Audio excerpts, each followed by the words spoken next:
And I know that when I was picking up a package from UPS this week, I was looking at their greeting cards, and one of them was a cat who was enjoying eggnog, and it's like, yeah, eventually I will have to get that greeting card. Sometimes I'm really impressed with animal greeting cards, but it depends on the theme as to how much I like it, because sometimes it's just stupid humor which doesn't work for me. I've said that to people before. I major in history at University of Iowa. Don't expect dick jokes out of me.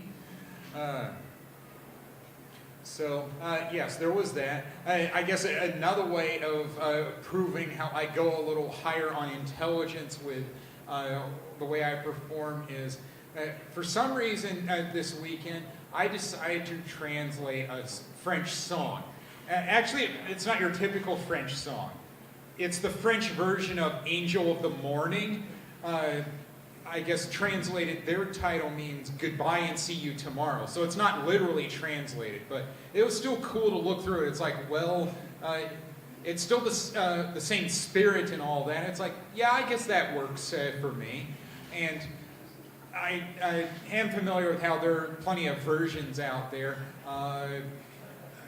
And it took me a while to find out who wrote the song. It's like, oh, right, it was written by Chip Taylor, and that's a stage name. That's actor John Voight's brother. And it's like, well, there's a lot of talent in that family, but that was still odd where Chip Taylor is the stage name, unless he just wanted to be different from his brother and didn't want to have the same name. I can understand what Sheen Estevez family too.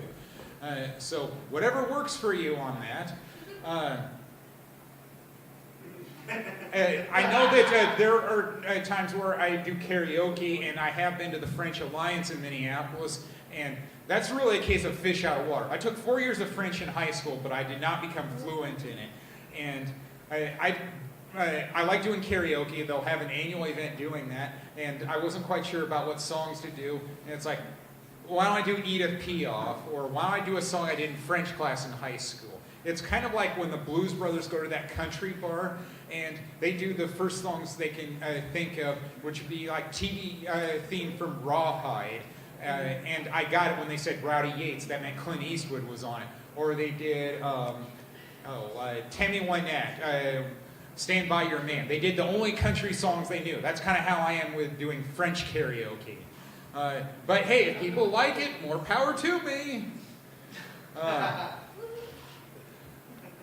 Sometimes I will go to watch a sporting event at a bar. I did that this weekend. I watched a pro football game at a bar.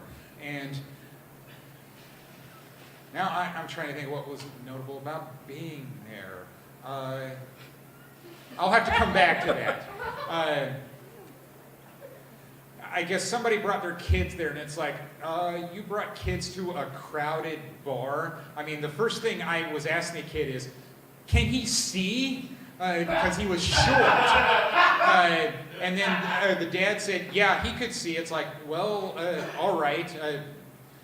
I wouldn't bring kids to a bar, even if it was to watch a football game. Call me crazy. That just sounds like an accident waiting to happen.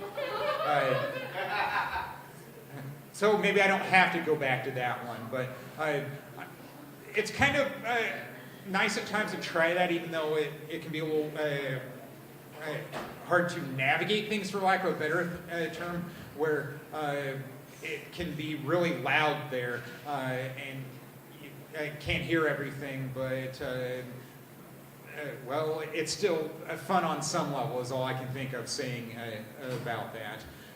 Probably should have known a good one. I can figure that one out. I do things for the experience. I'm a member of Spire Credit Union. They had a branch opening ribbon cutting ceremony at Vadnais Heights. And it's like, where are the politicians? I asked them that, and they said, there will be some. It's like, good. So you're holding up the stereotype about ribbon cutting ceremonies.